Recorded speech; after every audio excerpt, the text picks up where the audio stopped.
Good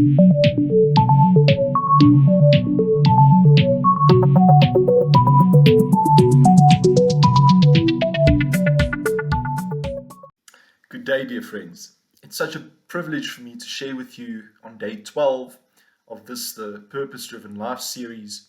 And today we're going to look at developing our friendship with God. It says in Proverbs 3 verse 32 that God offers his friendship to the godly.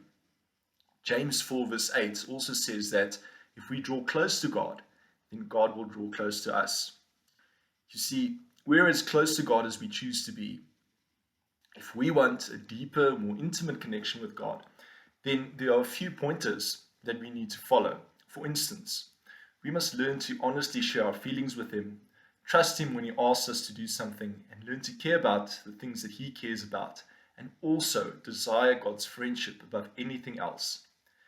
The first point is about I must choose to be honest with God completely. The first building block of a deeper friendship with God is this complete honesty about all our faults and all our feelings. You see, God doesn't expect us to be perfect. God insists on complete honesty. None of God's friends in the Bible were 100% perfect. And if perfection was a requirement for friendship with God, we'd never be able to be friends with God. But fortunately, because of God's grace, Jesus is the friend of sinners. You see, there was so much complete honesty with God, and in the Bible, there's such a good example where Jacob actually wrestled with an angel, with God, and so he was frustrated and he wrestled. And that is what our relationship with God must be. It must be real. It mustn't be. It must be a deep relationship. It mustn't be shallow. It must be so deep that we're open and honest with all our feelings with God. Bitterness is the greatest barrier to friendship with God. So if we're not honest and we let these feelings become bitterness within us, then that really affects our friendship with God instead of just being open and honest with him. Can God handle that kind of frank, intense honesty from us? Absolutely. He's God, and good friendship, genuine friendship, is built on disclosure. Expressing doubt is also sometimes the first step to reach the next level of intimacy with God. The second point is I must choose to obey God in faith.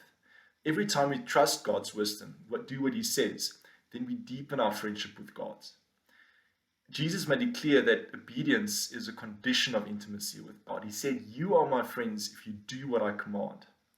In the previous chapter, we saw that Jesus, when he called us friends, referred to friends of the king in a royal court. While he was still close companions of the king that had special privileges, they were still subject to the king and had to obey his commands. You see, we are God's friends, but we are not his equals. He is our loving leader and we follow him. But we don't obey God out of duty or fear, but because we love him and we trust that he knows what is best for us. And we want to follow Christ out of gratitude for all that he's done for us.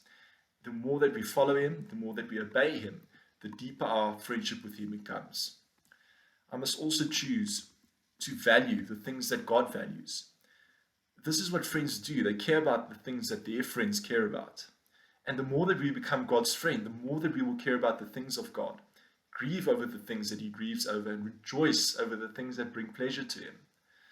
That's what Paul also says. And he says that the thing that has me so upset is that I care about you so much. This is the passion of God burning inside me. David also felt the same. He said, "Passion for your house burns within me, so those who insult you are also insulting me." I must lastly desire friendship with God more than anything else. David passionately craved friendship and intimacy with God. He said, "The thing I seek most of all is the privilege of meditating in his temple, living in his presence every day of my life, delighting in his incomparable perfection and glory." In another psalm, he said, "Your love means more than life to me." We must not be surprised when God allows pain and allows things into our life so that we can actually draw closer to God. You see, pain is also the fuel of passion. It energizes us with intensity to change what we don't normally possess. C.S. Lewis said that pain is God's megaphone. It helps God to arouse us from spiritual slumber. You see, your problems are not punishment, they are wake-up calls from a loving God. God is not mad at you, He's mad about you, and He wants to use your circumstances to bring you closer to Him and to develop your friendship with Him.